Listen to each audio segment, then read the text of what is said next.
Labios Rosados with Jon Rubio and Katiria. And lucky us, we have Jon Rubio in the station right now. What's up? Thank you so much for joining us. Hey, thank you guys for having me. It's an honor to be here. Yes, we're so happy. Okay, so I want to really get into it because, as I was telling you earlier, like I've known about you for a long time. I don't know if you remember this, but I DJ'd like a performance of yours a long time ago. Mocochetes, like album release or something like that.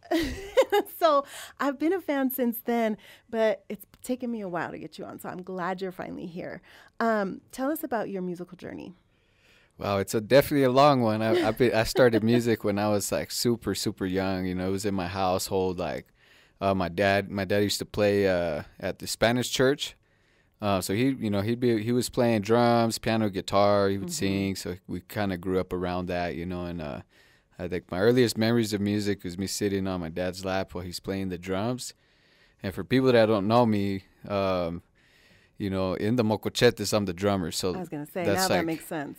Yeah, so I had been playing drums and made it my primary instrument, you know, for years. Like I played seriously in middle school. I would perform with my dad. You know, we'd go to travel to different churches and play. I also started studying like symphonic band and jazz as well. So I did that throughout high school on top of, you know, performing and doing all this stuff. And then I got into hip hop as I got like out of high school, and I went to record at a local library for free. You know, me and my homies, like we would just kind of like hang out and, you know, we'd start writing raps. They were like, hey, there's like a studio for free. We should go check it out and record ourselves. And so we did a remix of like this one Tupac song. I can't remember which one it was, but just hearing your voice on there for the first time, you know, after like rapping for a long time, it's like, it's just such a different feeling, you know, like as a drummer, I'm able to connect with the audience in a different way because I'm holding down fundamentally like what makes people dance, and that's rhythm, you know, and drummers are the masters of time. So we're able to like see how fast people can move and like slow stuff down. Like we're pretty much like the captains of the band is like what we were told, you know, in school. The heartbeat. Yeah. And so, yeah, exactly. The heartbeat of the earth, you know, so, but being in front of a mic is just so much different because you're able to express in language that people can understand. Yeah, it's different than it being like it's just weird, you know. It's like even if you don't know the language that this rapper or this artist is speaking in, you can still feel it because it's projecting from the human voice, you know. Yeah. And yeah, so that in high school I actually went to study at Metro. Shout out to my jazz cats over there, and you know, rest in peace, Ron Miles, you know, and but yeah, so I went to study jazz performance there. I learned how to, I learned music theory. I had already been playing piano since I was a kid and like guitar and stuff. So I just got to study a little bit more about, you know, the theoretically, like what makes music sound good, you know, and I would ditch class to go make beats in the library.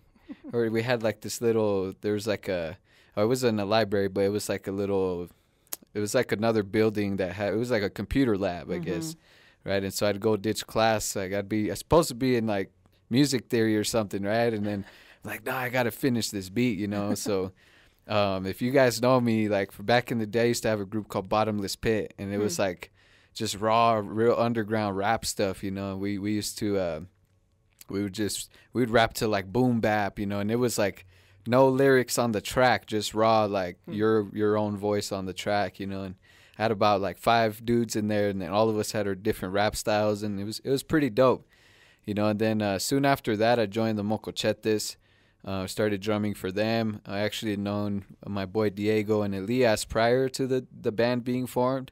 We actually had our own group called Raíz del Sol. No way. And our first show that we did, we got interviewed by the guys who owned Herman's Hideaway at the time, the original owners. And we went down in the basement. If you guys are from Denver, you know Herman's Hideaway's basement. It's like traveling through time. You look like going back in the 80s. They got the cheetah print sofas, you know, and like it was pretty cool. So yeah, I mean, going from there, you know, Mocochetes, you know, we're doing a lot for the community, and growing from adolescence into that, you know, really opened my eyes to like, you know, really pursuing my own stuff as well, and reconfiguring how I view hip hop and how I view like my artistry as a musician, you know. And yeah, I mean, you know, I enjoy rapping, I enjoy playing drums, and really just sharing music with people, you know. But I love that libraries were so present in your musical journey. See, that's why libraries are important. Okay, but I want to know, because Jon Rubio as a solo act is much different from Los Mocochetes, or it's different. So then what does hip hop mean to you? Why hip hop for you? I mean, hip hop's just a representation of the streets, of marginalized communities in America, and really around the world. But and I like talking about this with my friends, you know, because the black community has really given us a platform to express ourselves culturally as well, you know. And I think that's such a powerful thing, because if we're looking back at the civil rights movement, like the black community was the first one to stand out and like actually protest, you know, and be out there. And that was that for all of the other marginalized communities. Like, we looked at that and was like, yo, like, that's brave. Like, we would never, like, you know, go against the system. And that's like on a whole different rabbit hole I can go into.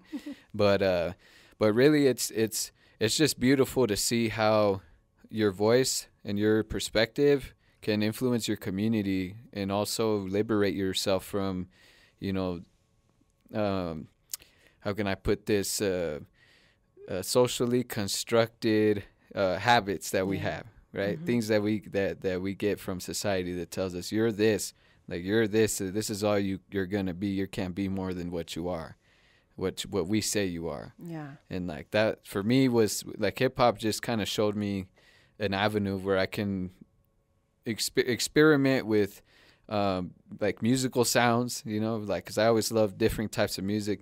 I'm also a huge metalhead, so you know that comes from my drumming, but really heavy into rap, you know. Like Tupac was he's one of my favorite rappers, so is like Tech 9, you know.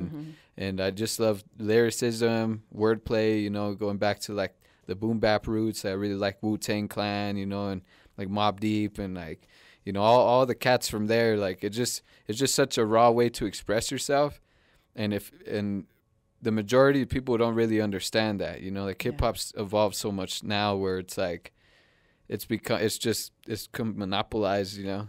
Yeah. So like, you know, but yeah, so that's kind of my thing with hip hop, you know. It's like I'm married to it, you know. I love that. It's created it's a therapeutic way to express yourself, you know. Yeah. So, and at its heart, it is about being subversive and creating the agency that doesn't exist for us out in the real world. So that's beautiful. Okay, the song we just heard, Labios Rosados, is a collaboration with a couple of different people here in Denver, Katiria and Yugs. So, but I want to know, what is your dream collaboration? It could be here locally or it could be bigger, but I want to know. My dream collaboration would be to do a song with Tech 9. Okay. That would be sick. If you're listening. Yeah, for real, because we both share, like, knowing, like, the little thing about Tech 9, if people don't know about him, like, he's very, he has an eclectic taste in music, and you can hear it in his expression of hip-hop. And that also inspired me to genre blend growing up, like, listening to him. Like, he'll have opera singers, or he'll have, I don't know, he did a song with the guy from Slipknot, Corey Taylor. No other rapper's going to do that. Yeah. Or do a song with Serge Tankian from System of a Down.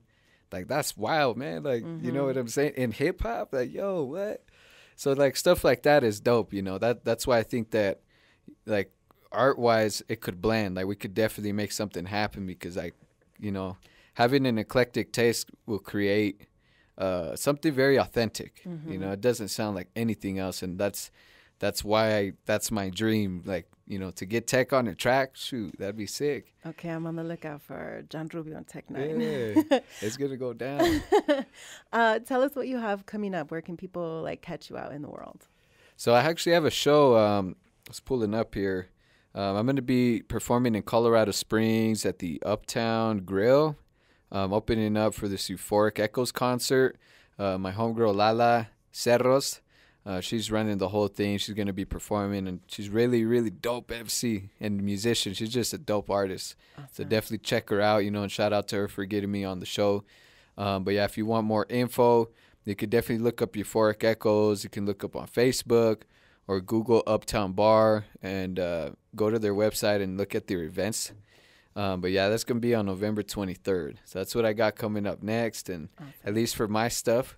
And then, the Mocos, we're like always doing Everywhere. stuff. So every weekend somewhere. Everywhere. Okay, and then where can people find you? What are your socials? Where's your music? All of that. So you can find me on all platforms under Jon Rubio Music, JONRUBIO Music. So I love IG. That's the main one I use, but I'm getting on TikTok now. I'm been on Facebook, so I'm on there as well. But if you want to check out my music, you can go to Apple Music. You can do Spotify, Amazon. You can do, I like YouTube because I be posting some music videos. So definitely check that out. And yeah. Okay. All right, we're going to end this with your newest song, a banger, Latino Heat featuring O1 of 2MX2. Tell us a little bit about this song to take us out. Latino Heat raises the question on how we can identify as people indigenous to the Americas. And like Latino Heat is telling people, it's like a subtle way to say like we're indigenous too. Like we're not like European people that live in Latin America. Like we're actually indigenous to these lands here. So yeah, it's just a start. It's a start to something big that I've been working on, and along with the Mocochetes in our community, we're reclaiming that for our people. So amazing. All right. Well, here is Latino Heat. Thank you so much for joining us, Jon Rubio. And this is 104.7 The Drop.